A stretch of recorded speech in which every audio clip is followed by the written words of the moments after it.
Chapter 46 Trip to Kashi and Gaya Narration of the Birth of Goats. Whoever Sai takes under his protection, Sri Sai is always with him, day and night, whether he is at home or continents away.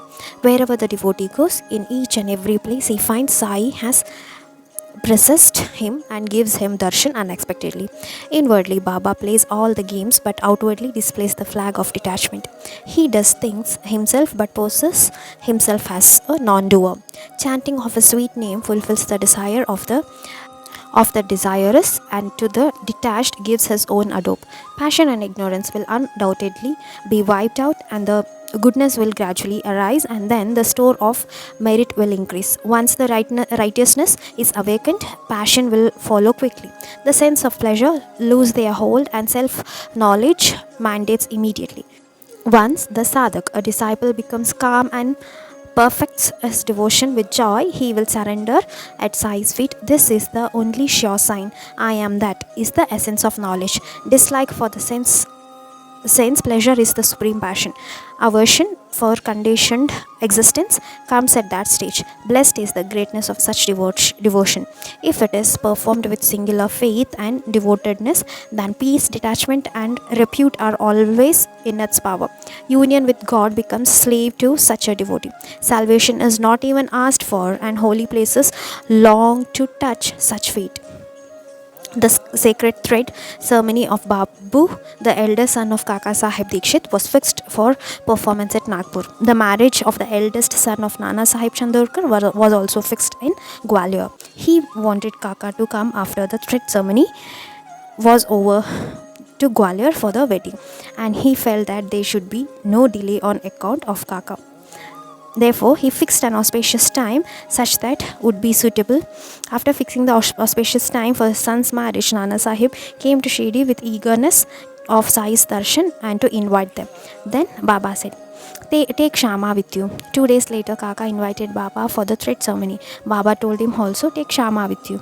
After visiting Kashi and Prayag quickly, I will be ahead of Shama for the thread ceremony. Madhavrao borrowed 100 rupees from Nandram Marwadi for his travelling expenses and went to get Baba's permission and said, I wish I should go to the pilgrimage to Gwalior, Kashi and Gaya. After getting Baba's permission, Madhavrao engaged a horse cart and left for Kopagaon. While going, he met Appa Kote. He was going to Chandwad to bring his granddaughter. Later, both of them went together by Tonga.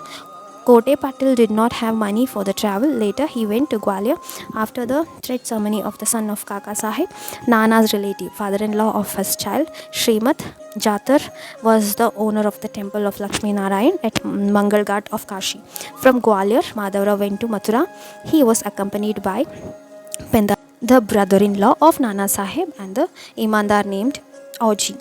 Coming back from Mathura, Madhavrao and Kote left for the journey to Prayag. They went to Ayodhya for Ramnavami festival. Thereafter, they stayed at Kashi. Later, they started for Gaya. While they were both in the train, they heard that there was a plague epidemic that had spread in Gaya. In the morning, a priest of Gaya came and said, Hurry up, the pilgrimage has already started. Madhavrao asked in a low voice about the spread of epidemic plague, to which the Gayawala said, Come and see for yourself. There is nothing of the kind there. Come with me without any doubt. Then both of them went with him.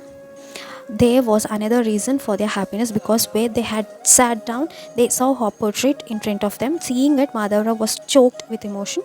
They never even thought of see a Sai's portrait in a place so far away as Gaya. As Madhavrao was crying to have a vision of Sai's portrait, the Gayawala asked, Why have you started crying? I have already told you that there is no plague here. Then why are you worrying? If you do not trust me, then ask all other priests here. Gayawala thought that Madhavrao was worried about the plague in Gaya. On contrary, Madhavrao had a thought in his mind. How has my Mauli come here ahead of me? After doing Kashi and Prayag quickly, I will ahead of Shama. These were Baba's words that Madhavrao now remembered. Madhavrao was profusely sweating. He was choked with emotion and love. The flood of tears rolled down his face. He asked the Gayawala, Tell me in detail how you got this picture. Gayawala started narrating that how the marvelous incident had happened 12 years back. The Gayawala employed not one but 200 to 300 servants. He had servants in Manmad as well as in Putamba. They were nothing down the details of the pilgrimage. He heard that Sai Samat was a great saint. He decided to have his darshan and be purified. Likewise, he went to Shirdi and took Baba's darshan. He prostrated at his feet and desired to have his picture. Madhavrao had a portrait hanging on his wall, which the Gayawala asked for. It was given to him with the Baba's permission. That is the same portrait Madhavrao recalled. The Gayawala Papa had come there only to meet after a long time. This surprised them. Actually, who would have recalled the incident happened 12 years back? Baba's Leelas are unfathomable. Gayawala was also pleased to recall this. Both of them obliged each other. Gayawala looked after him with utmost care, and the rich Gayawala made Madhavrao ride an elephant, later offering a pinned on Vishnupada, gratifying Brahmins with food after the offering of Nivedya. The pilgrimage was happily concluded. The essence of this story is that Baba's words are significant, that can be experienced word by word. His love for his devotees is immense. On his way back from Lendi to the masjid during his casual walk, whenever he came across the flock of goats, Baba would be filled with joy. Casting a glance on the whole flock, he would sometimes pick one or two of the goats and set them aside. Baba would immediately give whatever price was asked for them by the owner. Then he would keep them at Kandaji. Once Baba purchased 2 goats by paying 32 rupees.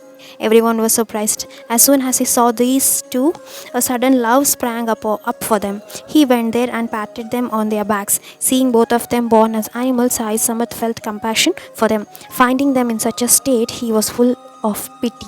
Sai recalled their immense greediness in their previous lives. Sai felt incomparable pity for them, seeing their present animal birth. When the price of the goats could have been 2 rupees or 4, Baba had given 16.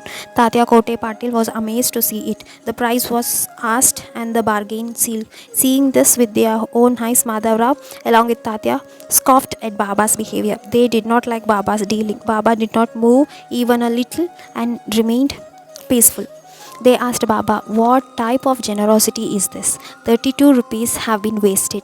Baba, who sees God in all creatures, how could he be angry? Allah Malik, who was constant thought of Baba, whose greatness and life is unfathomable, pure and beneficial. Seeing the persistence of both, Baba decided to explain. I do not have a place to sit or a home, then why should I accumulate money? Then he said to Madhavrao, go to the shop, purchase and bring 4 seeds of lentil. Let those goats eat to their heart's satisfaction. Then give those goats back to the herdman.